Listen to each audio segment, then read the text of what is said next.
A história de Davi é uma das mais conhecidas da Bíblia Sagrada. O rei Davi foi o segundo monarca de Israel, o homem escolhido por Deus para liderar o seu povo. A vida de Davi é narrada no Antigo Testamento, nos livros de 1º e 2º Samuel, 1 Reis e 1 Crônicas. O significado do nome Davi, David, é incerto. Porém, uma das possibilidades mais aceitas é a de que o nome Davi significa amado, procedente do hebraico Dod. Já foi sugerido também que David deveria ser equiparado ao termo Davidum, chefe ou oficial do exército. Se fosse este o caso, então Davi seria um título ao invés de um nome próprio. Mas essa sugestão é muito improvável. Então, no vídeo de hoje falaremos sobre a história do rei Davi. Fala galera do YouTube, sejam bem-vindos ao Bar do Curioso. Se você é aquele tipo que curte vídeos de curiosidades e novidades sobre games, filmes e séries, este é o lugar certo para ficar antenado. Então, já deixe seu gostei, se inscreva no canal e ative o sininho de notificações. Sem mais demandas, segue a vinheta.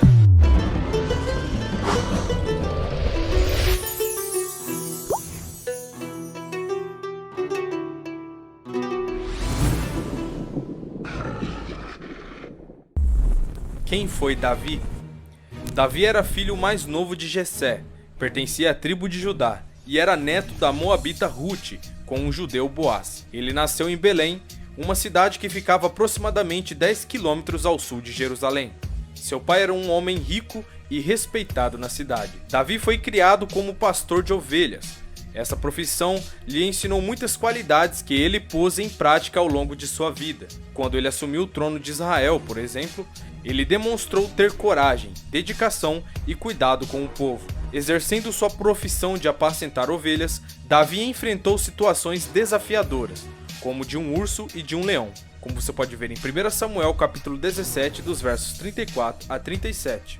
O texto bíblico afirma que Davi era ruivo, do hebraico Admon, vermelho, e possuía boa aparência, como você pode ver em 1 Samuel capítulo 16, verso 12. Davi é ungido rei por Samuel. A primeira vez que Davi é mencionado na Bíblia é no texto que escreve a ocasião da visita do profeta Samuel a Belém.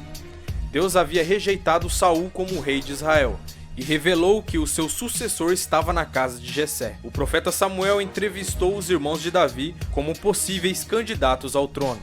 Inicialmente, Davi não estava presente, porém quando nenhum dos outros filhos de Jessé atendeu às especificações divinas, Davi foi chamado do campo, onde cuidava do rebanho. Quando Davi se apresentou, Deus confirmou ao profeta Samuel que ele era o escolhido. Então, Davi foi ungido na presença de seus irmãos, como você pode ver em 1 Samuel, capítulo 16, verso 13. No entanto, o propósito de tal unção não foi revelado publicamente naquela ocasião. A maioria dos comentaristas entende que provavelmente os que estavam presentes naquele momento entenderam que talvez Samuel estivesse ungindo um possível sucessor em seu ministério profético. Seria algo semelhante ao que fez o profeta Elias ao ungir o jovem Eliseu como seu sucessor. Seja como for, o importante é que a Bíblia afirma que a partir daquele dia, o Espírito do Senhor se apoderou de Davi, como você pode ver em 1 Samuel capítulo 16, verso 13. Apesar de ter sido escolhido por Deus, ainda demoraria algum tempo até que Davi fosse reconhecido pelo povo como rei. Davi e Golias. Um episódio que trouxe um extremo reconhecimento a Davi entre o povo de Israel foi quando ele enfrentou e matou o gigante filisteu Golias, como você pode ver em 1 Samuel capítulo 17. Davi havia saído de casa para levar alimento aos seus irmãos, que eram guerreiros, bem como colher informações para seu pai sobre a batalha contra os filisteus. Já no campo de batalha, Davi tomou conhecimento do desafio imposto por Golias ao exército de Israel. Ele havia proposto uma batalha individual contra o escolhido do lado hebreu. O lado vencedor determinaria o resultado da batalha. Esse desafio já durava 40 dias. Mas ainda ninguém havia sido escolhido para lutar contra Golias. Para os israelitas, lutar contra aquele gigante parecia ser um suicídio. O próprio rei Saul entendia os riscos daquela escolha. Por isso, ele ofereceu muitas recompensas para quem se prontificasse a lutar contra Golias. Além das recompensas, Saul também ofereceu a mão de sua filha em casamento. Quando Davi se ofereceu para aceitar o desafio do gigante filisteu, ele recebeu o melhor equipamento militar entre os hebreus. Porém, ele recusou a oferta, pois não conseguiu manejar a armadura. Na ocasião do combate, Davi utilizou a pedra e uma funda como arma. O gigante foi derrotado, sua cabeça foi cortada e a vitória do jovem pastor evidenciou que o Senhor dos Exércitos estava com ele. Davi na corte de Saul.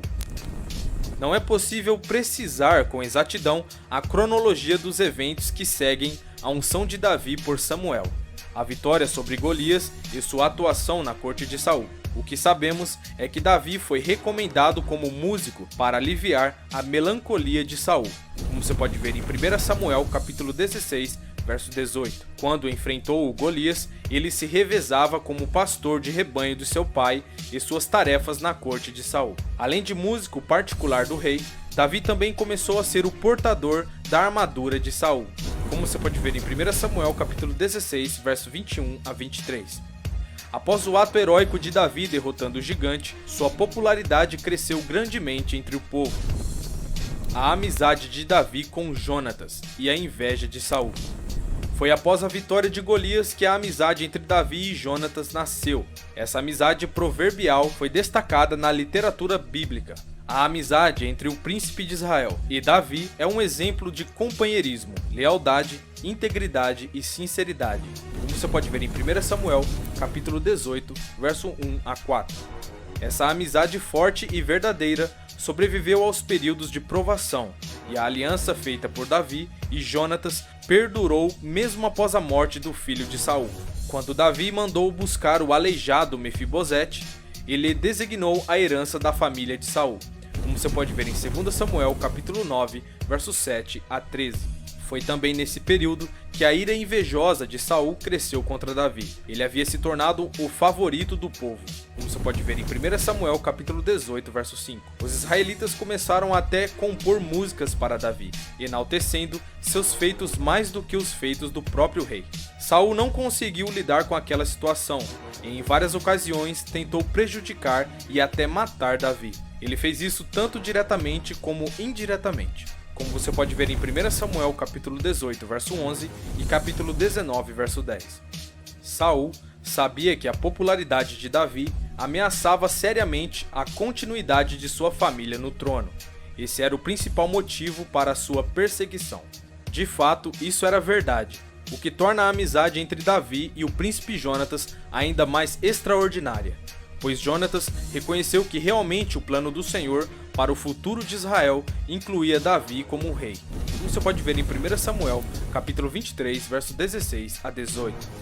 Jonatas até tentou apaziguar a ira de seu pai contra Davi, mas não obteve êxito, e Davi finalmente precisou fugir. Davi, o fugitivo. Quando Davi fugiu de Saul, ele buscou abrigo primeiramente em Ramá, ao lado do profeta Samuel. O rei ainda continuava empenhado em capturá-lo, mas não teve sucesso, como você pode ver em 1 Samuel, capítulo 19, verso 18 a 24. Depois de Ramá, Davi foi até o santuário de Nob. Ali ele garantiu alimento e armas para sua jornada até Gate, uma cidade dos filisteus. Foi nessa cidade onde Davi recebeu o treinamento que o capacitou como um grande guerreiro. Nesse período, Davi também começou a formar um exército improvável. Ele reuniu homens considerados miseráveis, devedores e descontentes. Entre seus leais companheiros, muitos nem eram hebreus. Nesse período, Davi foi conquistando a confiança de clãs de Judá que estavam insatisfeitos com o papel desempenhado por Saul. Porém, enquanto o rei Saul esteve vivo, Davi não tentou nada contra sua vida, pois nesse contexto que ele disse: "Não se pode tocar no ungido do Senhor". Esta frase bastante conhecida é também interpretada de forma equivocada por muitas pessoas. A história de Davi como rei. A história de Davi como rei começou ainda antes dele assumir o trono de Israel. Primeiramente, ele tornou-se rei da tribo de Judá em Hebrom, como você pode ver em 2 Samuel capítulo 2, verso 4. Esse local ficava aproximadamente 50 quilômetros de Jerusalém e passou a ser a sua capital. Como rei em Hebrom, Davi fez importantes alianças estratégicas. Aos poucos, ele começou a conquistar as principais lideranças de Israel. Com isso, ele contornou a indisposição com muitos daqueles que apoiaram a casa de Saul. Davi ficou em Hebrom durante 7 anos e meio. Davi, rei de Israel. Davi se tornou rei sobre as 12 tribos de Israel, após a morte de Isbosete, filho de Saul. Isbosete havia sido proclamado rei por alguns apoiadores de seu pai.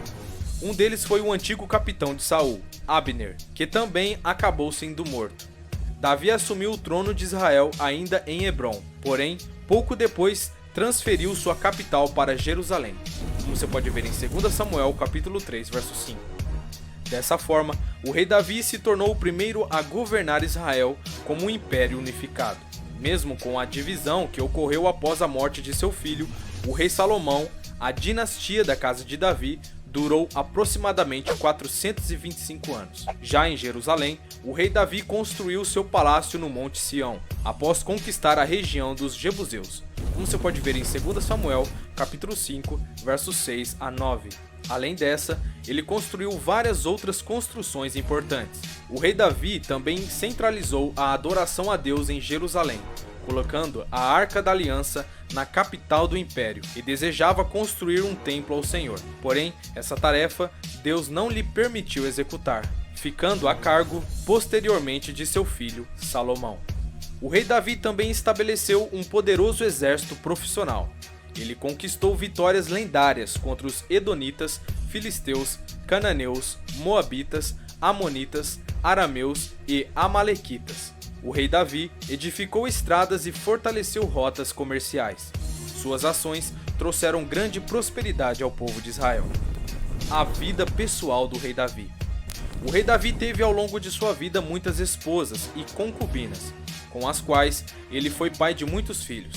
Os filhos mais conhecidos de Davi na narrativa bíblica foram Absalão, Adonias, Amon, Salomão e Tamar, sua filha. Seu reinado à frente de Israel era próspero e exemplar, o mesmo não pode ser dito de sua vida familiar. A família do rei Davi sempre esteve cercada de conspirações, intrigas, rivalidades e tragédias. Um exemplo claro disso são episódios envolvendo Absalão, que matou Amon por ter violentado Tamar. Depois, ele próprio acabou sendo morto por Joabe, sobrinho do rei Davi, por traição. O rei Davi conseguiu unir 12 tribos, mas não conseguiu unir os próprios filhos. O pecado do rei Davi. Foi no período de grande prosperidade do reino de Israel que Davi experimentou seu tombo mais amargo, onde adulterou com Batseba e conspirou a morte de Urias, esposo da mulher. O rei Davi foi duramente repreendido pelo profeta Natã, expondo um pecado que até então parecia que ficaria encoberto. Davi casou-se com Batseba, se arrependeu profundamente. Deus o perdoou, mas não deixou de castigar o seu pecado, como você pode ver em 2 Samuel, capítulo 12. Na união entre Batseba e Davi, nasceu seu herdeiro no trono de Israel, o rei Salomão. As consequências do pecado de Davi puderam ser vistas claramente na sequência da história de Israel. Certamente, esse pecado descrito nas Escrituras é um alerta para cada um de nós, pois o caráter santo e justo de Deus não tolera esse tipo de coisa. O caráter do rei Davi. O rei Davi estava longe de ser um homem perfeito, porém ele era uma pessoa sincera, fiel e leal aos seus amigos, mas principalmente Davi era sensível à voz de Deus. O rei Davi era alguém que tinha seu coração completamente inclinado a Deus. Ele sabia da sua condição humana limitada diante de um Deus poderoso. Dessa forma, ele era verdadeiro em se arrepender e buscar o favor divino. O salmista Davi. O rei Davi é descrito como o doce salmista de Israel, como você pode ver em 2 Samuel capítulo 23, verso 1. O Antigo Testamento faz inúmeras referências a Davi, como tendo sido um tipo de líder da adoração musical de Israel. Ele também foi um inventor de instrumentos musicais e um habilidoso compositor, como você pode ver em Neemias capítulo 12, verso 24 a 46 e Amós capítulo 6, verso 5. De todos os salmos registrados na Bíblia, 73 deles, em seus títulos, atribuem sua autoria a Davi. Alguns deles são identificados como sendo salmos messiânicos. Na verdade, O próprio Jesus atribui a autoria de um desses salmos a Davi, como você pode ver em Levítico capítulo 20, verso 42. O rei Davi no Novo Testamento. O rei Davi é citado inúmeras vezes, não apenas no Antigo Testamento, mas também no Novo Testamento. A menção mais importante sobre sua pessoa é como sendo um ancestral segundo a carne de nosso Senhor Jesus, como você pode ver em Romanos capítulo 1, verso 3. Ele é citado com destaque na genealogia de Jesus nos Evangelhos. Ao todo, existem pelo menos 58 referências ao rei Davi no Novo Testamento. Entre elas, está incluso o título frequentemente utilizado para se referir a Jesus como Filho de Davi. No livro do Apocalipse, o apóstolo João registrou as seguintes palavras ditas pelo próprio Jesus: Eu sou a raiz e a geração de Davi, como você pode ver em Apocalipse capítulo 22, verso 16. Uma das descrições mais conhecidas sobre quem foi Davi está registrada no livro de Atos dos Apóstolos. Nela, lemos que o rei Davi era um homem segundo o coração de Deus. Se você gostou desse vídeo, deixe aquele like, se inscreva no canal e ative o sininho de notificações. Aqui foi o Bardo Curioso, até o próximo vídeo.